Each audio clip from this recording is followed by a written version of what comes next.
बाबा फरीद का प्रसिद्ध वचन है, जो गुरु दसावे वाट मोरीला जुड़ उसी पर रखा है, गुरु दिखावे बाट।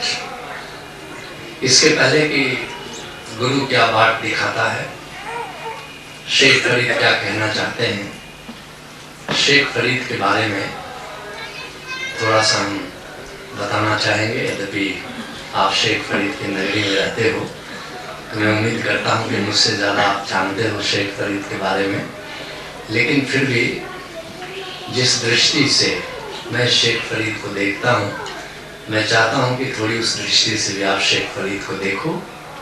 शेख फरीद का संबंध एक बड़ी महान सूफी परंपरा से है, चिश्तिया घराने से है। सूफियों की महान परंपरा रही, जो कह सकते हो शुरू होती है ईरान के प्रसिद्ध सूफी फकीर हुए शेख उस्मान हारूनी। बहुत ही प्रसिद्ध फकीर, करीब 700-800 वर्ष पहले हुए। और उनके महान शिष्य जो अजमेर शरीफ में जिनकी मज़ार है, सब लोग दर्शन करने जाते हैं, ख्वाजा मोहिउद्दीन चिश्ती उनका नाम है, जिससे चिश्तिया घराना चला। वे उनके हारूनी साहब के शिष्य थे। और ये जो मोहिउद्दीन चिश्ती साहब हुए, इनके शिष्य हुए बख्तियार काकी, जिनकी मज़ार दिल्ली में है, कलंदर की हैसियत रखते थे। और बख्तियार काकी के शिष्य थे शेख फरीद। बड़ी महान परंपरा थी और ये परंपरा आगे भी बढ़ती है। शेख फरीद के शिष्य हुए निज़ामुद्दीन औलिया, जिनकी मज़ार दिल्ली में है, बहुत प्रसिद्ध मकबरा भी है उनका वहाँ पर।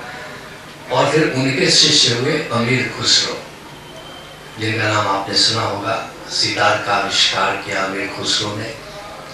अमीर खुसरो के बड़े सारे गीत सूफी घराने में प्रचलित हैं। वे स्वयं बड़े संगीतज्ञ थे, अच्छे। तो बड़ी महान परंपरा है, जिसका भारत की संत परंपरा पर बहुत असर पड़ा। कहीं न कहीं संत कबीर, गुरु नानक देव जी, ये सब के सब सूफी परंपराओं से कहीं न कहीं समृद्ध रहे हैं, प्रभावित रहे हैं। और सूफी परंपराओं में कह सकते हो सबसे प्रसिद्ध सूफी परंपरा का संबंध शेख फरीद से ही है। शेख फरीद स्वयं बड़े ही अच्छे साधक थे, सिद्ध पुरुष थे। और ख्वाजा मोहिउद्दीन चिश्ती बख्तियार काकी के पास जब आए पहली बार और देखा शेख फरीद को तो मोहित हो गए। कहा बख्तियार काकी से कि काकी, इतना शाहबाज कबूतर तुमने पकड़ा कहाँ से? ये बंदा तो बहुत प्यारा है। और उन्होंने खुद भी शेख फरीद को साधना बताई, खुद भी मार्गदर्शन किया।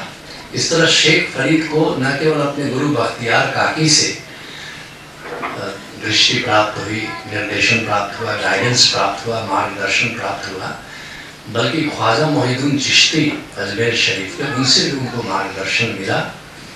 और खूब जीवन को उन्होंने संभाला।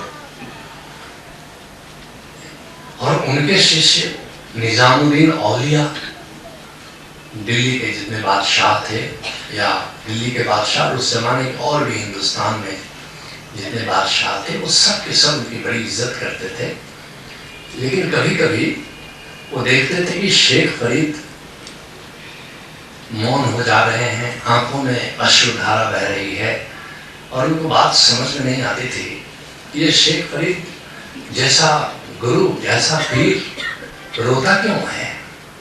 और एक दिन कहा कि गुरुदेव, मुझे एक बात समझ में नहीं आती, आप इतने बड़े पीर हो, लेकिन कभी कभी आप इतने उदास हो जाते हो, आपके आंखों में आंसू हम देखते हैं, बात समझ में नहीं आती।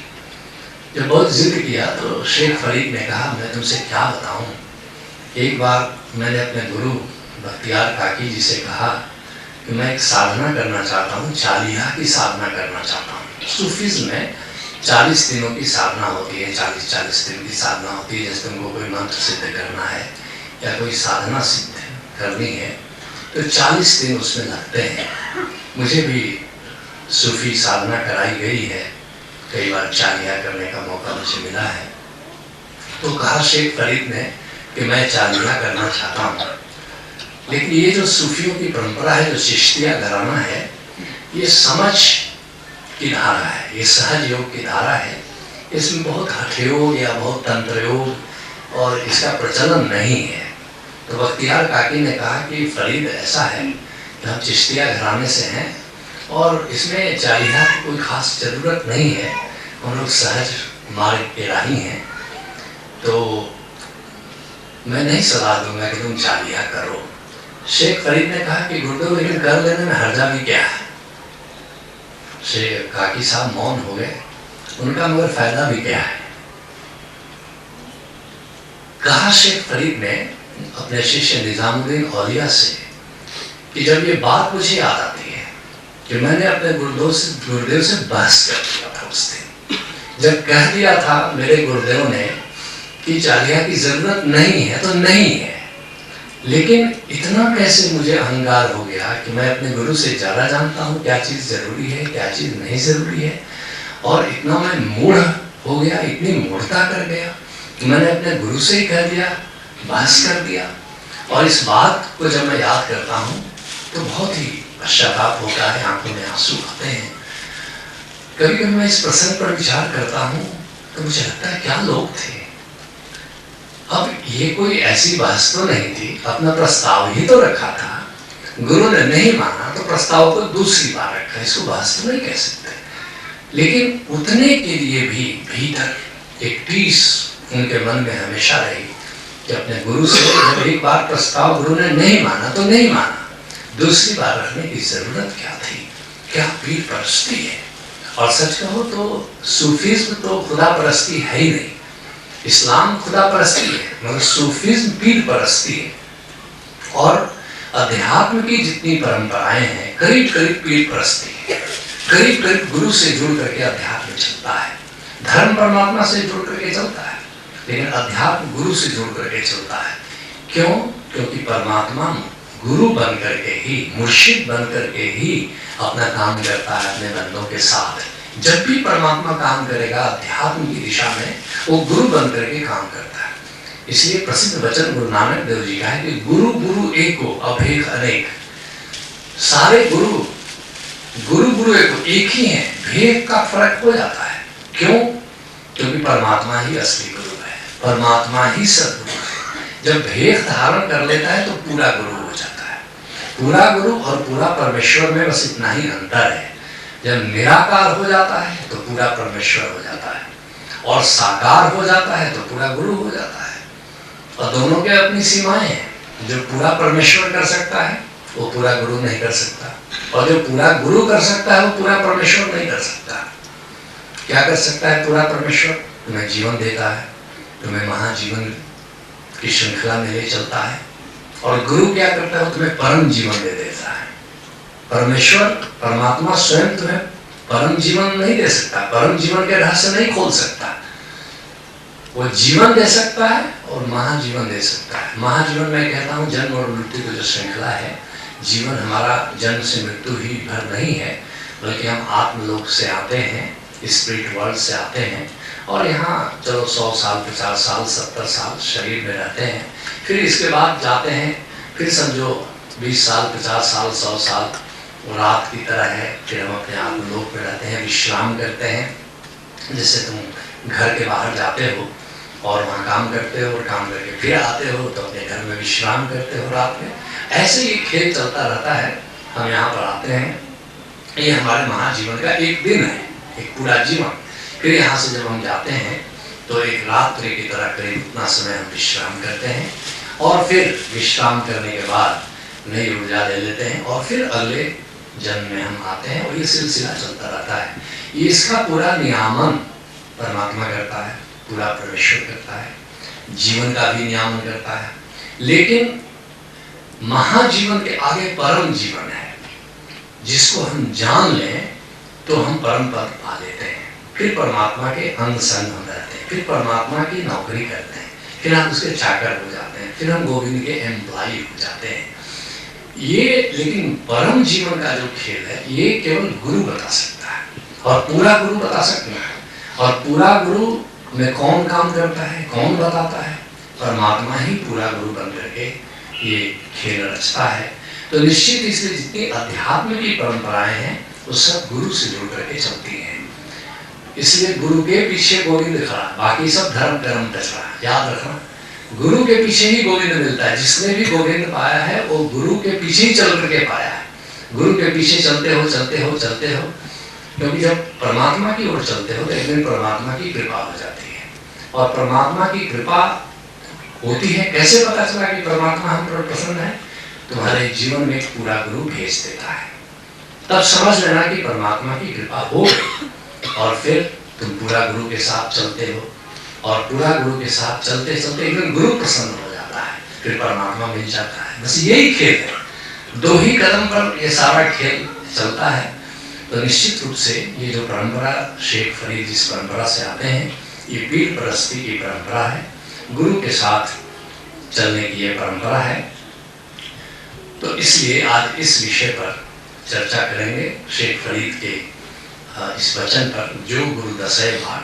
पूरा वचन सुनोगे तो बड़ा मजा आएगा। कहते हैं बोलिए सच धर्म, अद्भुत बात कहते हैं। पहला पॉइंट बोलिए सच धर्म, दूसरा पॉइंट न झूठ बोलिए, तीसरा पॉइंट क्या कहते हैं? जो गुरु दसै बाट, गुरु ने जो रास्ता दिखाया, गुरु जो रास्ता दिखाता है, मुरीदा जो लिए। बस हो गया, सारा वेद आ गया, सारे उपनिषद आ गए, सारी गीता आ गई। चार ही बात तो कह रहे हैं। पहला पॉइंट क्या कह रहे हैं? बोलिए सच धर्म। सच धर्म, सच धर्म क्या है? जो सत्य नाम को लेकर के चलता है वो सच्चा धर्म है, और जो सत्य नाम को छोड़ करके चलता है वो सच्चा धर्म नहीं है। गुरु नानक जी से किसी ने पूछा ना कि आपने जाना क्या? क्या कहते हैं गुरु नानक देव जी? एक ओंकार सत्य नाम, एक ही सत्य नाम है, वो ओंकार है। बाकी तो कुछ है नहीं, बाकी तो सब नाम तुम्हारे दिए हुए हैं। तुम राम कहते हो, कृष्ण कहते हो, अल्लाह कहते हो, खुदा कहते हो, ये तुम्हारे दिए नाम है। लेकिन ओंकार किसी का नाम दिया हुआ नहीं है। ओंकार तो अस्तित्व की गूंज है। ओंकार तो सदा बज रहा है। ओंकार तुम्हारे भीतर भी गूंज रहा है, ओंकार तुम्हारे बाहर भी गूंज रहा है। ओंकार का प्रकाश फैला हुआ है सर्वत्र। ओंकार किसी का दिया हुआ नाम नहीं है, ये सत्य नाम है, क्योंकि ये शाश्वत है, अपरिवर्तनशील है। कैसा है सत्य नाम? स्वयं गुरु नानक देव जी क्या कहते हैं? एक ओंकार सत्य नाम, कर्ता पुरुष निर्भव निर्भय, अकाल मूर्त अजूनी स्वयंभम गुरु प्रसाद। अकाल पुरुष है, अकाल मूर्त है, ये सृष्टि का कर्महार है, सृष्टि का रचयिता है। सब कुछ ओंकार से आता है, सब कुछ ओंकार में चला जाता है। सारी सृष्टि ओंकार से पैदा होती है और अंत में उसी में विलीन हो जाती है। हमारा मूल है ओंकार, हमारा गंतव्य है ओंकार। हम ओंकार से पैदा हुए और ओंकार में एक दिन हमें विलीन हो जाना है। सूरज, चांद, ये तारे, ये धरती, ये आकाश, शब्द धरती, शब्द आकाश, गुरु नानक देव जी का वचन तुमने पढ़ा होगा। इस शब्द से, ओंकार से, प्रणव से ही धरती पैदा हुई, आकाश पैदा हुआ और अंत में उसी में लीन हो जाना है। तो उस धर्म की बात कर रहे हैं शेख फरीद की। कौन सा धर्म हमको चलना है? बाकी सब हमारे नाम दिए हुए हैं, हिंदू धर्म, कि मुसलमान धर्म, इस्लाम धर्म, कि क्रिश्चियन धर्म, कि यहूदी धर्म, ये सब धर्म पर चल, ये तो हमारे नाम दिए हुए सिद्धांत के आधार संत आते हैं, चले जाते हैं और फिर उन पर हम एक सिद्धांत खड़ा कर देते हैं, उन पर एक मत खड़ा कर देते हैं, उसका कुछ नाम दे देते हैं। लेकिन सच्चा धर्म वो कोई विशेषण उसमें नहीं लगता, एडजेक्टिव नहीं होता सच्चे धर्म की। हिंदू धर्म है, इस्लाम धर्म है, मुसलमान धर्म है, वो तो धार्मिकता है, वो तो विशेषण नहीं है। सच्चे धर्म का कोई विशेषण नहीं होता। जो ओंकार से जुड़ करके चलता है वो सच्चा धर्म है। इसलिए जितने संत हैं, जितने पीर हैं, जितने फकीर हैं, जो गुरु सिक्खी है, जो गुरु और शिष्य से परंपरा चलती है, वो सच्चा धर्म है। क्योंकि गुरु जो जानता है अपने भीतर, अपने मुरीद को वही बताता है, मुरीद भी वही जान लेता है। गुरु और शिष्य मिल करके सत्य धर्म को जानते हैं। और सत्य धर्म क्या है? ओंकार को जान लेना, ओंकार से जुड़ना, ओंकार के पास सरकते जाना, ओंकार के स्मरण में जीना, ओंकार की समाधि में जीना, ये है सच्चा धर्म। उसी को इशारा करते हुए कहते हैं कि बोलिए सच्चे धर्म। कहते अगर सत्य नाम को जानते हो तो धर्म की बात करने के तुम अधिकारी हो। कबीर साहब का बड़ा प्यारा वचन है, बहुत ही सुंदर कहते हैं कबीर साहब कि शब्द बिना साधु नहीं और दरब बिना नहीं साध। जो शब्द को जानता है, ओंकार को शब्द भी कहते हैं, नाम भी कहते हैं, सतनाम भी कहते हैं, प्रणव भी कहते हैं, सदाए आसमानी भी कहते हैं, बांगे आसमानी भी कहते हैं, लोगस भी कहते हैं, वर्ड भी कहते हैं, बहुत सारे नाम हैं। तो कहते हैं कबीर साहब कि शब्द बिना साधु नहीं। जो शब्द को नहीं जानता, जो सत्य नाम को नहीं जानता, वो साधु कहलाने के लायक नहीं, चाहे वो गहरी मस्ती पहन ले या साधु का वेश बना ले कि जटा बढ़ा ले, इससे कोई फर्क नहीं पड़ता। लेकिन अगर कोई साधारण वेशभूषा में हो और शब्द जानता हो, ओंकार जानता हो, सत्यनाम जानता हो, तो सच्चा साधु है। शब्द बिना साधु नहीं और दरब बिना नहीं साधु। कोई अपने को पूंजीपति कहता है कि शाह कहता है कि सेठ कहता है, पूंजी है ही नहीं, तो नाम रख लेने से क्या होता है। एक सज्जन थे, वो शिव प्रसाद अग्रवाल था नाम उनका। वो ओशो से उन्होंने पूछा कि ओशो मैं एमएलए बनना चाहता हूँ, कुछ ऐसा उपाय बताइए कि एमएलए बन जाऊं और 5 ही साल के नहीं जिंदगी भर के लिए बन जाऊं। ओशो ने कहा शिव प्रसाद अग्रवाल एक काम करो, तुम अपना नाम बदल लो, तुम करो मदन लाल अग्रवाल और संक्षिप्त में लिखो एमएलए। जिंदगी भर के लिए तुम एमएलए हो जाते हो। ऐसे ही याद रखना कि जो सच्चा धर्म है, वो सच्चा धर्म शब्द से जो जुड़ता है वो साधु है, सच्चा साधु है। भेख बना लेने से, जटा बढ़ा लेने से कोई साधु नहीं होता। सत्य नाम को जान लेने से साधु। उसी की बात कह रहे हैं कि बोलिए सच्च धर्म। अगर ओंकार को जानते हो तो धर्म की बात करो।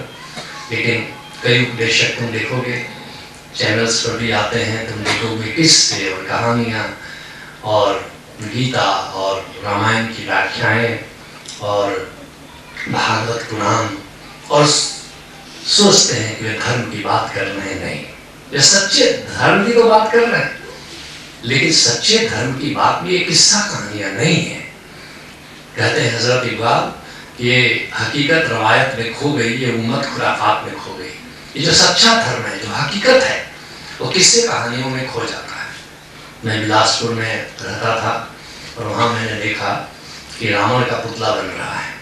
तो जो लोग बना रहे थे, मैंने उससे पूछा कि भाई पिछले साल मैंने देखा ये रावण का पुतला तो छोटा था, इस बार बड़ा है। बोला हाँ, हिंदू लोगों ने तो बनाया था, पिछले साल 45 फीट का था, इस बार 50 फीट का बना रहे हैं। हमने कहा लेकिन वो तो पिछले साल रावण जल गया था, इस बार बड़ा कैसे हो गया? जलने के बाद तो छोटा होना चाहिए। उन्होंने कहा कि आप अद्भुत व्यक्ति हैं, अरे बड़ा नहीं बनाएंगे तो देखने इस साल कौन आएगा?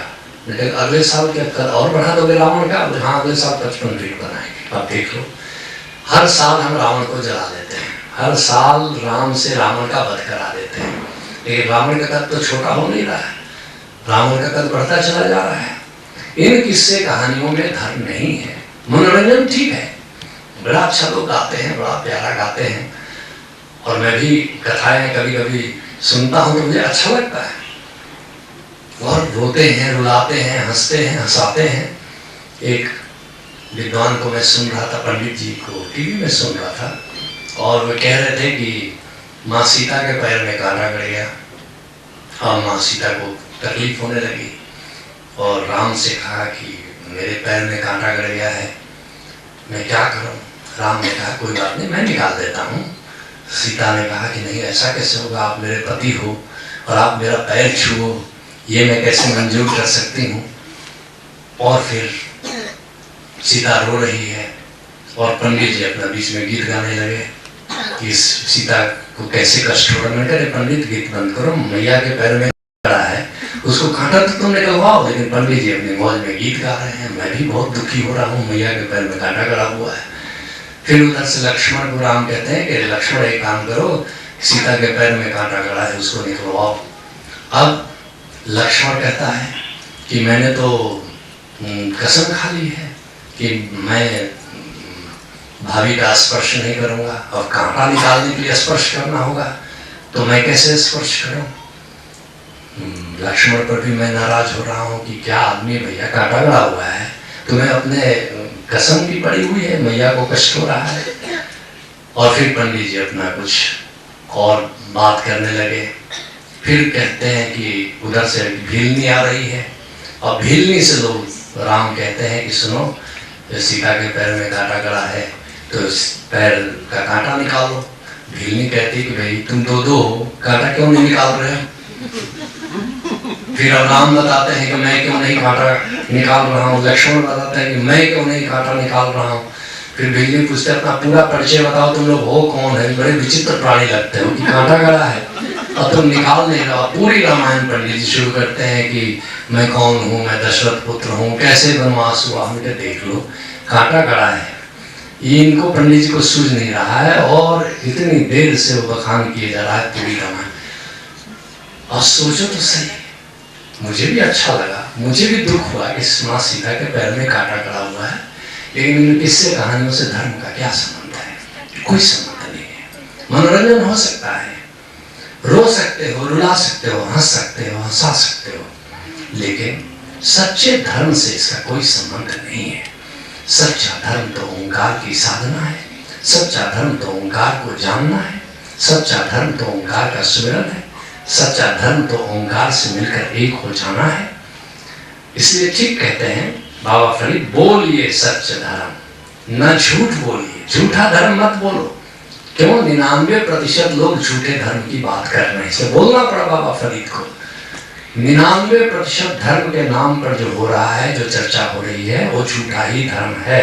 और जो गुरु दस है बात, तो क्या करिए फिर? जो गुरु तुम्हारा बाट दिखा रहा है, क्योंकि गुरु ही पूरा परमेश्वर ही आकार धर करके आ रहा है। तो जो गुरु दस है बाट, गुरु जो मार्ग बता रहा है, मुरीद जो लिए, मुरीद को क्या चाहिए, शिष्य को क्या चाहिए, सिख को क्या चाहिए कि गुरु के दिखाए हुए मार्ग पर चले। इसलिए आओ जानते हैं कि पहले झूठा धर्म क्या है, ताकि उससे हम बचें, फिर और जरा विस्तार से समझें कि सच्चा धर्म क्या है, और फिर सच्चा धर्म चलने का कौन सा बाट गुरु दिखाता है, वो बाट क्या है। एक कवि ने कविता लिखी थी, एक गीत लिखा था कि झूठा धर्म क्या है और सच्चा धर्म क्या है। आओ उसको सुनते हैं। जाना था गुरु को चले गए मंदिर मस्जिद मैखाने को। कहाँ जाना है? सच्चा धर्म को जानने के लिए जाना था गुरु के पास सच्चा धर्म होता है, गुरु का अनुभव होता है सच्चा धर्म का। याद रखा, सच्चा धर्म कोई बात से नहीं समझाया जा सकता, सच्चा धर्म का अनुभव तुमको कराया जा सकता है, लेकिन प्रवचन देकर के सच्चा धर्म नहीं समझाया जा सकता। जाना था गुरु को चले गए मंदिर मस्जिद मैखाने को, पीना था नाम रसायन को, वे झगड़ पड़े पैमाने को। सच्चा धर्म क्या है? जो नाम का रस है, जो राम रस है। थोड़ी देर पहले यहाँ शब्द सुन रहे थे, राम रस पिया रे जही रस बिसर गए रसो। वह जो राम रस है, वह जो ओंकार का रस है, वह जो अमृत वाणी है। गुरु अर्जुन देव जी कहते हैं ना, अमृत वाणी हर हर तेरी, सुन सुन होए परम गति मेरी। वह राम रस पीना था, लेकिन लोग कहाँ चले गए? धर्म की तलाश में मंदिर में चले गए, मस्जिद में चले गए। आनंद की तलाश में कहाँ चले गए? मैखाने चले गए। आनंद है भीतर, लेकिन आनंद को खोजने के लिए मधुशाला चले गए, मैखाने चले गए। पीना था नाम रसायन को, वे झगड़ पड़े पैमाने को। क्या कहूँ जगत के ठर्रे को, दुनिया पागल है। क्या कहूँ जगत के ढर्रे को, दुनिया पागल है ठर्रे को। जैसे कि कोई ठर्रा गांव में जो मिलता है ना, बहुत सारे लोग महुए की शराब पीते हैं, जबकि अच्छी अच्छी शराब अगर मिल सकती है तो पागल ही होगा जो कि ठर्रा पीने पर संतुष्ट होगा। ऐसी जब परमात्मा की शराब मिल रही हो, सदगुरु साकी होता है जो परमात्मा की शराब तुम्हें पिलाता है, परमात्मा का ज्ञान तुम्हें देता है, परमात्मा का रस तुम्हें पिलाता है, और उसको छोड़ करके अगर दुनिया की कड़वी शराब हम पीते हैं, कामना की, वासना की, तृष्णा की, तो उसको क्या कहोगे? इसमें कौन सी समझदारी है? जिसके लिए दादू साहब राजस्थान के बड़े प्रसिद्ध संत हुए, अकबर के जमाने में थे। कहते हैं, साचा राम न जाने रे। सच्चा राम क्या है? एक तो दशरथ पुत्र राम है, मर्यादा पुरुषोत्तम हुए। आजकल चर्चा भी है, राम सेतु की चर्चा है। राम जैसा शीलवान महापुरुष नहीं हुआ, राम जैसा मर्यादा पुरुषोत्तम महान योद्धा, महान पुरुष, महापुरुष धरती पर बहुत कम हुए हैं। लेकिन उस राम की बात नहीं हो रही है। राम के पहले से वेदों में राम का उल्लेख है। वह राम क्या है, सच्चा राम क्या है? यह सत्य राम, जिसको नानक देव जी बोलते हैं सत्य राम, वही सच्चा राम है। उसी बात की ओर संतों ने इशारा किया है। दादू साहब कहते सांचा राम न जाने दे, सच्चे राम को तूने नहीं जाना और सब झूठ बखाने रहे। और बाकी राम के नाम पर जो कथाएं कहानियां बहुत सारी चलती हैं, लेकिन नहीं, वह जो सत्य नाम है वही सच्चा राम है, उसको हमको जानना है।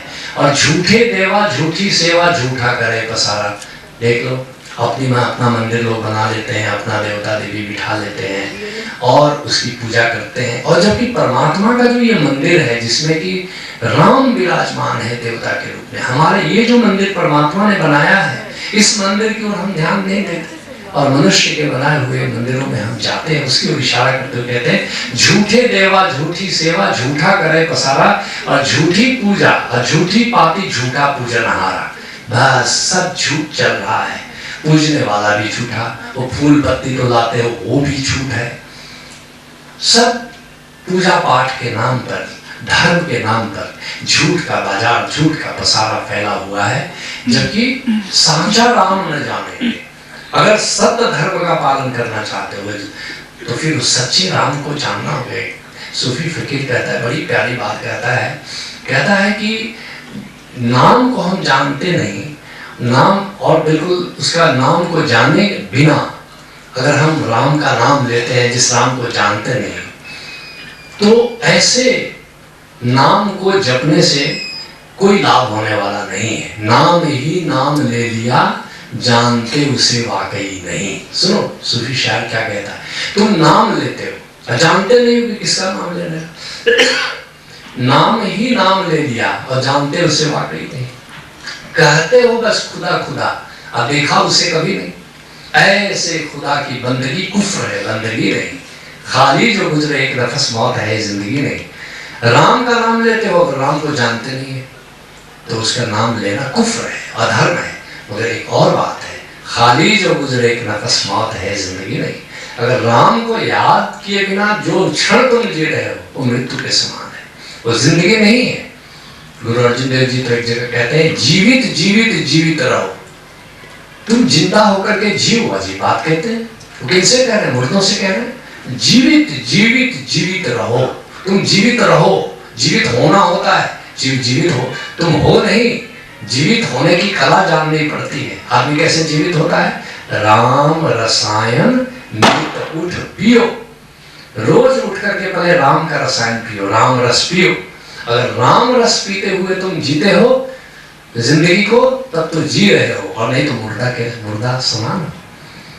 बिहार के दरिया साहब तो अद्भुत बात कहते हैं, अवधू ये मुर्दों का गांव, यहाँ जीवित न देखिया कोई रे।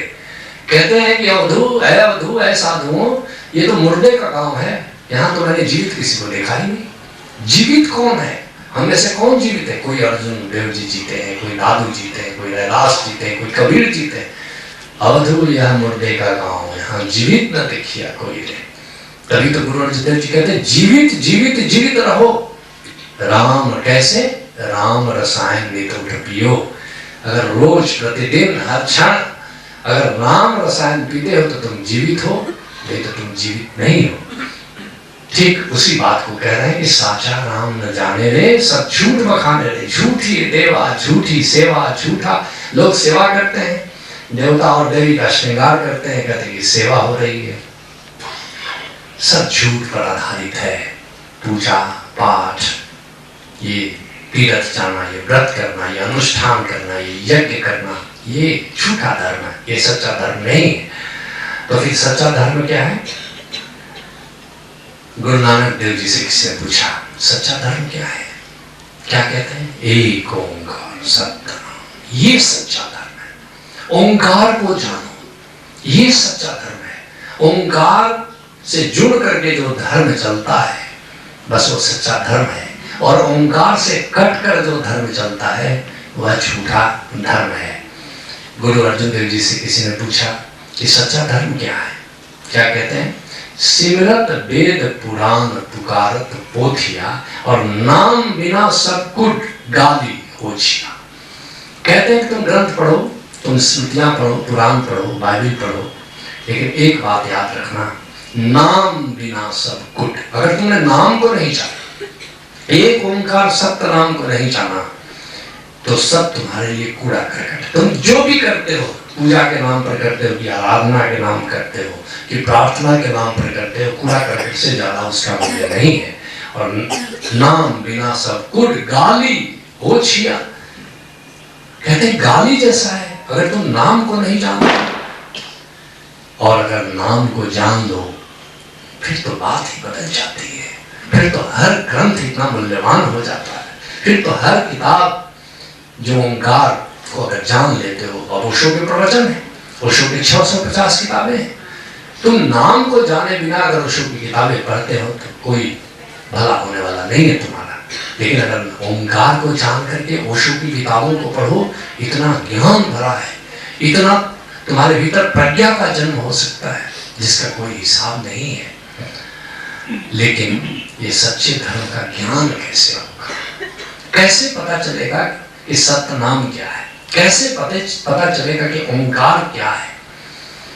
इसके लिए कहते हैं शेख फरीद की जो गुरु दसे पाठ। इसलिए ठीक से समझ लो, बिन गुरु मोहि न ज्ञान। बिना गुरु के ज्ञान नहीं होता। मैं रामायण पढ़ता था, 12 साल लगातार नमान पारायण करता था, जाता था हनुमान जी के मंदिर में, जाता था सिंदूर लगाता था। बल्कि सार्वजनिक मंदिर था, एक पंडित जी ने हमसे कहा कि आप हनुमान की भक्ति आपकी देख करके हमें बड़ी श्रद्धा लगती है, मगर ये सार्वजनिक मंदिर है और बड़ी भीड़ हो जाती है और आप आंख बंद करके कहाँ खो जाते हो कि पता ही नहीं चलता। हटाना भी अच्छा नहीं लगता कि आपको हटाया जाए, लेकिन इतनी लंबी लाइन लग जाती है। तो आप ऐसा क्यों नहीं करते कि घर ही में एक हनुमान जी बिठा लो, जितना सिंदूर लगाना हो, जितनी पूजा करनी हो, जय हनुमान ज्ञान गुण सागर, जय कपीश तिम लोग पूजा करो, वही करते रहो। मैंने भी देखा कि पंडित जी की बात तो बिल्कुल ठीक है, इतने लोग आते हैं और मैं उनका समय ले रहा हूँ, ये यदि जागती है। और उसी दिन रामायण पढ़ने के लिए जब खोला तो लिखा था बिन गुरु मोहि न ज्ञान। बिना गुरु के ज्ञान नहीं होता। मैंने भी माथा पीट लिया, फिर मैं कर क्या रहा हूँ? फिर मैं क्यों रामायण पढ़ रहा हूँ? फिर मैं क्यों हनुमान जी को सिंदूर लगा रहा हूँ? जब बिना गुरु के ज्ञान नहीं होता तो फिर क्यों ना हम गुरु को ही खोजें? फिर क्यों हम ग्रंथ पढ़ें? क्यों हम मंदिर जाएं? क्यों हम मस्जिद जाएं? क्यों हम बाइबल पढ़ें? क्यों कुरान पढ़ें? उस दिन से एक बोध उतरा कि अगर सच्चे धर्म पर हम चलना चाहते हैं, झूठे धर्म से हम बचना चाहते हैं, तो हमारी खोज गुरु की होनी चाहिए। किसी ने गुरु नानक देव जी से पूछा कि परमात्मा कैसे मिलेगा? गुरु नानक देव जी ने कहा गुरु से मिलेगा। पूछने वाले ने पूछा और गुरु कैसे मिलेगा? कहा कि सत्संग से मिलेगा। कई संतों के पास तुम जाते हो, उनके प्रवचन सुनते हो, टीवी पर भी सुनते हो, और सुनते सुनते किसी एक संत से तुम्हें प्रेम हो जाता है। भीतर हृदय की तंत्री झनकार कर उठती है, बस यही तो है जिसको मैं खोजता हूं। तुम्हारा दिल भीतर से एक विस्फोट हो जाता है तुम्हारे भीतर, और ऐसे तुम्हें गुरु मिल जाता है। लेकिन खोजना तो पड़ेगा, जाना तो पड़ेगा। कुछ लोग कहते हैं कि गुरु घर बैठे ही मिल जाता है। बिल्कुल ठीक बात है, घर बैठे ही मिल जाता है।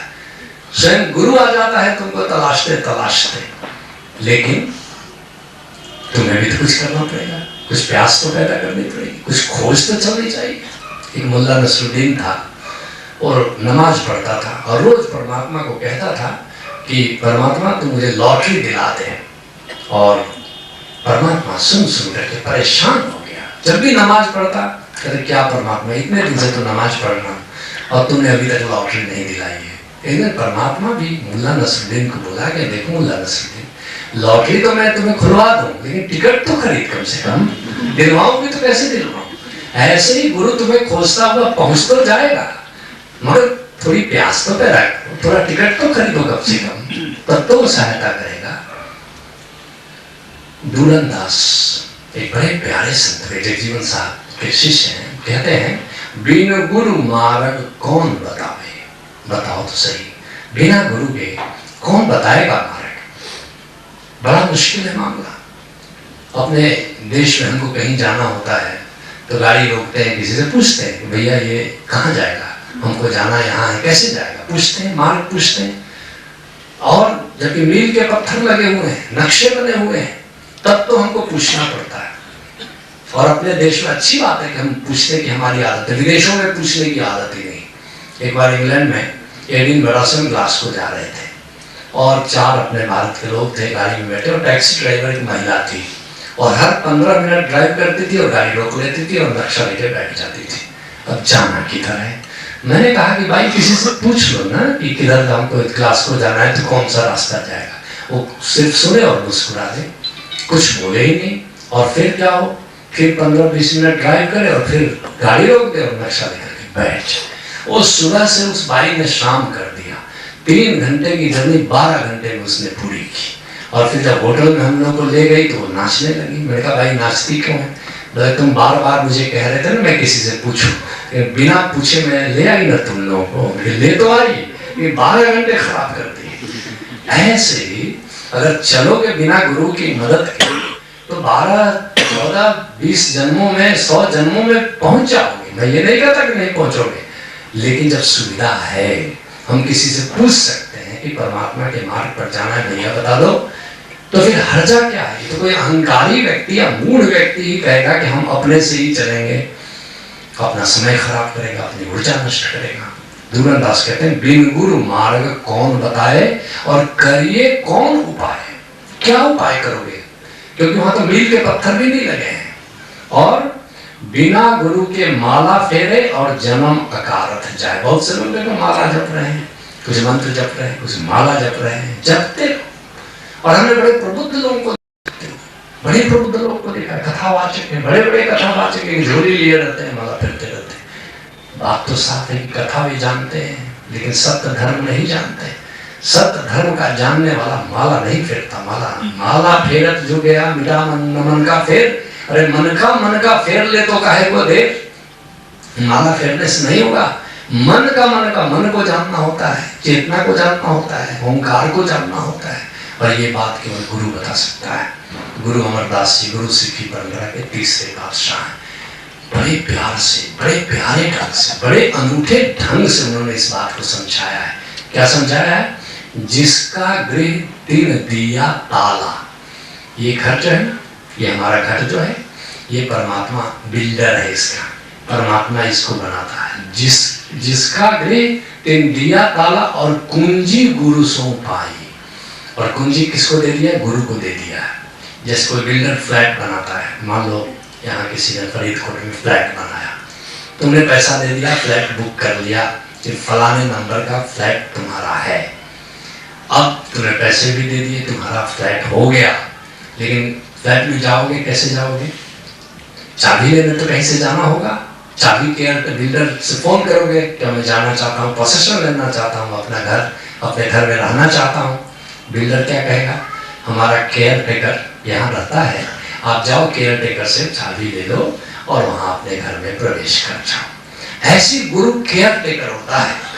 चाबी केयर टेकर से लेनी होती है। माना कि घर हमारा है, माना कि फ्लैट हमारा है, लेकिन अपने ही घर में घुसने के लिए हम ताला तोड़ करके नहीं जा सकते, उसका एक नियम है। उसी बात की ओर इशारा करते हुए गुरु अमरदास जी कहते हैं जिसका गृह 3 दिया ताला और कुंजी गुरु सो पाई, अनेक उपाय करे नहीं पावे, बिन सतगुरु शरण आई। कितना भी तुम उपाय करो, बिना सतगुरु की शरण में जाए वो ताला नहीं खुलता जो भीतर है। वो जो 10वें द्वार है, भीतर आओगे तो निरति समाधि में हमारे यहाँ जाओगे, आओगे तो वहां देखोगे 10वां द्वार है जहाँ ताला लगा हुआ है। और उस ताले की चाबी जब तुमको दी जाती है तुम खोल लेते हो, 10वें द्वार से प्रवेश कर जाते हो। जहाँ तुम्हारा अपना घर है, जहाँ तुम्हारा बेडरूम है, उस बेडरूम में तुम जा सकते हो। इसलिए शेख फरीद के इस वचन पर ध्यान देने की जरूरत है। जो गुरु दसै पाठ, गुरु जो मार्ग दिखाता है वही तुम्हारा मार्ग है। कोई पूछता है कि हमारा मार्ग क्या है? ध्यान है, कोई प्रेम है, कि हमारा पूजा मार्ग है कि साधना मार्ग है, हमारा मार्ग क्या भक्ति मार्ग है कि कर्मयोग हमारा मार्ग है कि तंत्र योग हमारा मार्ग है कि हठ योग हमारा मार्ग है। नहीं, तुम्हारा मार्ग जो तुम्हारा गुरु दिखाता है वही तुम्हारा मार्ग है। किसी ने ओशो से पूछा है कि ओशो जब आप भगवान बुद्ध पर बोलते हैं तो मन करता है कि भगवान बुद्ध के मार्ग पर चले, जब आप भगवान महावीर पर बोलते हैं तो लगता है भगवान महावीर के मार्ग पर चले, जब आप कबीर पर बोलते हो तो लगता है कबीर के मार्ग पर चले, जब आप गुरु नानक देव जी पर बोलते हो जप जी पर तो लगता है गुरु नानक के मार्ग पर चले। हमारा मार्ग कौन है? ओशो ने कहा तुमको ये समझ में नहीं आ रहा है कि मैं हूं तुम्हारा मार्ग, मैं जिस पर बोलता हूं वही तुम्हें जच जाता है, तो इतनी बुद्धि कब तुमको जचेगी कि मैं ही तुम्हारा मार्ग हूं। जो गुरु दसे बाट, जो गुरु दिखा रहा है वही तुम्हारा मार्ग है। गुरु अगर बुद्ध का मार्ग तुम्हें तुम्हारे लिए दिखा रहा है तो वो मार्ग है। जो गुरु दसे बाट, जिसके लिए गुरु अर्जुन देव जी कहते हैं भूले मार्ग जिन्हें बताया ऐसा गुरु बड़ भागी पाया। लेकिन सबके वश की बात नहीं है, बड़ा सौभाग्यशाली कोई व्यक्ति होता है तो उसको ऐसा गुरु मिलता है जो सच्चा मार्ग बताता है। तो हम सब भूले हुए हैं, अपना मार्ग हम सब भूले हुए हैं और बड़े बड़े लोग भूले हुए हैं। अगर गुरु न हो तो फिर सच्चा मार्ग, सच्चा धर्म, सच्चा बात जानने का कोई उपाय नहीं। मैं तो कभी कभी हैरान होकर के सोचता हूँ कि कबीर साहब भी कहते हैं कि मेरे सतगुरु पकड़ी बांह नहीं तो मैं बह जाता। अगर मेरे सतगुरु ने, स्वामी रामानंद जी उनके गुरु थे, अगर उन्होंने मेरा बांह नहीं पकड़ा होता तो मैं तो भवसागर में बह जाता। गुरु अर्जुन देव जी जैसे महानतम संत और क्या कहते हैं कि मेरे सतगुरु ने मेरी बांह पकड़ी है, नहीं तो फिर कैसे मैं सतमार्ग को ग्रहण करता। और कबीर साहब जैसा संत, गुरु अर्जुन देव जी जैसा संत, बांह पकड़ गुरु काढ़िया। क्या गुरु अर्जुन देव जी कहते हैं? मेरे गुरु ने बांह पकड़ करके मुझे निकाल दिया, बांह पकड़ गुरु काढ़िया। अगर कबीर साहब, गुरु अर्जुन देव जी गुरु पकड़ करके निकालता है, हमारी और तुम्हारी क्या बिसात है? अगर गुरु हाथ छोड़ दे तो हम और तुम कहाँ होंगे? जब कबीर साहब और गुरु अर्जुन देव जी जैसे महान हस्तियां कहती हैं कि बिना गुरु की सहायता के तो नहीं होता, निश्चित रूप से भूले मार्ग जिन्हें बताया ऐसा गुरु बड़ भागी पाया। लेकिन वह बड़ भागी होता है जिसको सदगुरु बाट बता देता है। सबको ये नसीब नहीं होता। गुरु अर्जुन देव जी एक और जगह कहते हैं, बड़ी प्यारे अंदाज से कहते हैं, गुरु पूरा भेटियो बड़भागी मन ही भया प्रकाशा। पूरा गुरु कौन पाता है? गुरु पूरा भेटियो बड़भागी। कोई बड़भागी होता है उसको पूरा गुरु से भेंट होती है, मुलाकात होती है, दर्शन होता है, दीदार होता है, प्रसन्न होता है, उससे जुड़ना होता है। और जैसे ही पूरा गुरु से तुम जुड़ते हो तुम्हारे भीतर ज्ञान का प्रकाश फैल जाता है, नहीं तो भीतर अंधेरा ही अंधेरा है। कभी कभी मैं कहता हूं कि फिजिकली, भौतिक रूप से 1% से ज्यादा लोग बहरे नहीं है या 1% से ज्यादा लोग अंधे नहीं है, लेकिन आध्यात्मिक रूप से, स्पिरिचुअली 99.9% लोग अंधे हैं और बहरे हैं। क्यों? भीतर अंधेरा ही अंधेरा है, उनको कुछ दिखाई नहीं पड़ता। जबकि भीतर इतनी छटा है, भीतर इतना मान सरोवर प्यारा लहरा रहा है, भीतर इतना शास्त्र दल कमल खिला है। गुरु अर्जुन देव जी कहते हैं उलट कमल विलसना। मैं देख रहा हूं कि भीतर कमल खिला हुआ है, उल्टा शास्त्र दल कमल खिला हुआ है, लेकिन हमें कुछ दिखाई नहीं पड़ता। हम तो अंधे हैं। भीतर इतना परम संगीत चल रहा है कि मीरा कहती कि आज भी मैं कृष्ण की बांसुरी सुन रही हूं, लेकिन हमें सुनाई नहीं पड़ रहा है। तो हम तो आध्यात्मिक रूप से अंधे भी हैं और बहरे भी हैं। लेकिन जब पूरा गुरु से जुड़ते हो, जब पूरा गुरु तुम्हारी दृष्टि अंदर दृष्टि खोल देता है तो भीतर प्रकाश फैल जाता है। क्या नजारा! ओशो कहते हैं साकार में, आकार में सौंदर्य है कहां? असली सौंदर्य तो तुम्हारे भीतर निराकार में है। और बाहर आकार में कुछ सौंदर्य तुम्हें दिखाई भी देता है तो उस निराकार के सौंदर्य के थोड़े छींटे पड़ गए होंगे, इसलिए बाहर आकार में तुम्हें सौंदर्य दिखाई देता है। इसलिए ठीक कहते हैं गुरु अर्जुन देव जी, गुरु पूरा भेटियो बड़भागी मन ही भया प्रकाशा। कोई न पहुंचन हारा दूजा अपने साहेब का भरवासा। गुरु के अतिरिक्त में कोई नहीं पहुंचा सकता है, इसलिए उसी पर भरोसा करना है, अपने सदगुरु के बलिहारे। इसलिए कहते हैं कि बस अपने सदगुरु पर बार बार मैं बलिहारी चाहता हूँ, उसके प्रति अहोभाव से भरे चल जाते। एक जगह तो गुरु अर्जुन देव जी ने हद ही कर दिया, इतनी सुंदर बात लिखी, कोई जन हरि से देवे जोड़, कोई मुझे सदगुरु से जोड़ दे, कोई जन हरि से जोड़ दे, गोविंद से जोड़ दे, तो क्या करूंगा, चरण गाऊं, मैं उसके चरण पकड़ लूंगा, बकाऊं शुभ रसना, उसकी स्तुति के गीत गाऊंगा, और दीजे प्राण अकोर, मैं अपने प्राणों को इकट्ठा करके उसके चरण पर चढ़ाऊंगा। देखते हो, अहोभाव देखते हो, ये बलिहारी देखते हो, ये ग्रेटफुलनेस देखते हो। कहते हैं गुरु अर्जुन देव जी एक दूसरी जगह, सतगुरु के हूं सद बल जाइया, प्रगट मार्ग जिन कर दिखलाइया। कहते मैं सारा बलिहारी अपने सतगुरु की जानता हूँ, बलिहारी चाहता हूँ, क्योंकि उसने परमात्मा के मार्ग को, सत्य धर्म के मार्ग को उसने प्रकट कर दिया, वरना तो मैं अंधेरे में खो जाता। इसलिए क्या करना है, इसलिए सत्य नाम को जानना है और उसके सुमिरन में जीना है, यही सच्चा धर्म है। जिसके मलुकदास कहते हैं, बड़े प्यारे अलमस किए हुए, कहते हैं सांचा तू गोपाल, सांच तेरा नाम है। कहते हैं हे गोपाल, याद रखना संतों का ये टर्मिनोलॉजी, जब राम कहते हैं तो परमात्मा के संगीत की बात कर रहे हैं जो हम सब के भीतर गूंज रहा है, और जब गोपाल कहते हैं तो परमात्मा के प्रकाश रूप की बात करते हैं जो कि भीतर जगमगा रहा है। जब दृष्टि खुलती है तुम्हारी तो भीतर अनंत सौंदर्य, अनंत दीप मालाएं लगी हुई हैं, तारे सजे हुए हैं कि सूरज की कतारें लगी हुई हैं, कि शास्त्र दल कमल खिला हुआ है, उसको गोपाल कह रहे हैं जो भीतर दिखता है। कहते हैं सांचा तू गोपाल, सांचा तेरा नाम है, और जहाँ सुमिरन होए धन्य सो ठाम है। जहाँ गुरु और सिख मिल करके और उसका सुमिरन करते हैं वो जगह धन्य है, जहाँ हरि की चर्चा होती है, जहाँ हरि के गीत गाए जाते हैं। जैसे अभी धरती पर स्वर्ग वही होता है जहाँ सुमिरन होता है, जैसे यहाँ पर हरि की चर्चा हो रही है। अभी अगर स्वर्ग कहीं है तो यहाँ है, अभी है, यही है, वह ठाव धन्य है जहाँ हरि की चर्चा होती है, हरि की बात होती है, सच्चे धर्म की बात होती है। जहाँ सुमिरन होए धन्य सो ठाम है, सांचा तेरा भक्त जो तुझको जानता, मानता नहीं। कौन है सच्चा भक्त? जो तुमको जानता है, जो राम को जानता है, जो नाम को जानता है, जो एक ओंकार सत्य नाम को जानता है। सांचा तेरा भक्त जो तुझको जानता, मानने से नहीं होगा, जानने से होगा। और तीन लोक को राज मने नहीं आनता, और सुमिरन के सामने तीनों लोगों की संपदा उसको दी जाए तो उस संपदा को ठुकरा देगा, क्योंकि इतने आनंद में जी रहा है अपने राम के साथ। क्योंकि एक बात याद रखना, सुमिरन समाधि साधना का उद्देश्य जिंदगी को धन्यता से जीना है, जिंदगी को आनंद से जीना है। जीवन का उद्देश्य सुमिरन नहीं है, सुमिरन का उद्देश्य जीवन है। जीवन का उद्देश्य मुक्ति नहीं है, मुक्ति का उद्देश्य जीवन है। मुक्त होकर के जियोगे तो जीवन का आनंद मिलेगा, सुमिरन करते हुए जियोगे तो जीवन का आनंद मिलेगा। कहते हैं साचा तेरा भक्त जो तुझको जानता, तीन लोग को राज मने नहीं आनता, झूठा नाता छोड़ तुझे लौलाइया।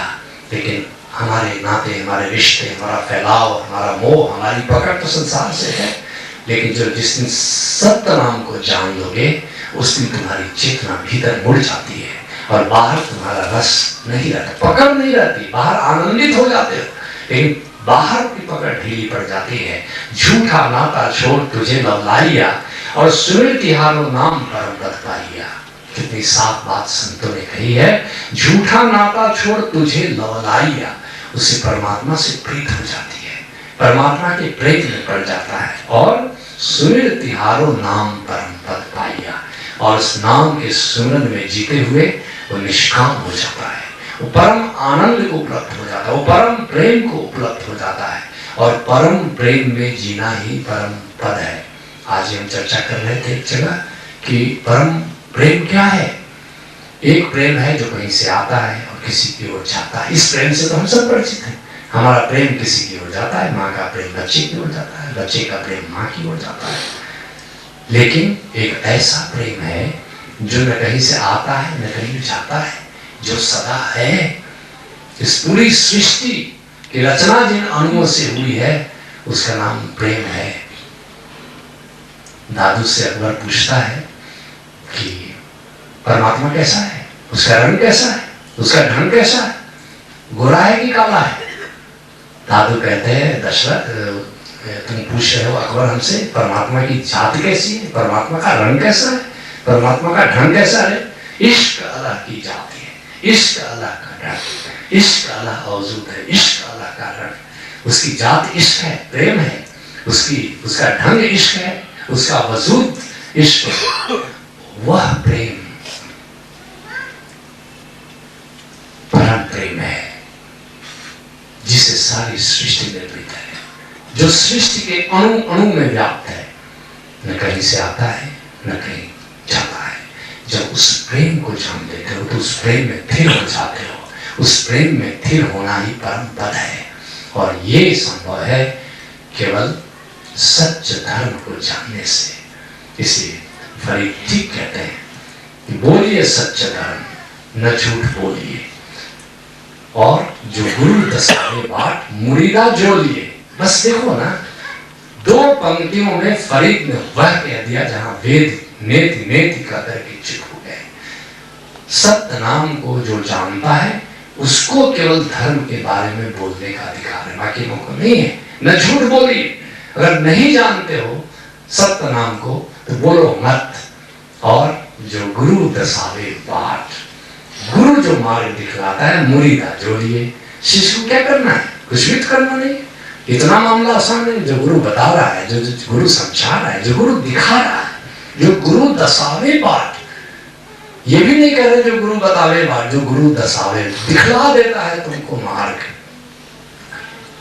यही सच्चा धर्म है, जो गुरु के साथ जुड़ करके चलता है वही सच्चे धर्म पर चलता है।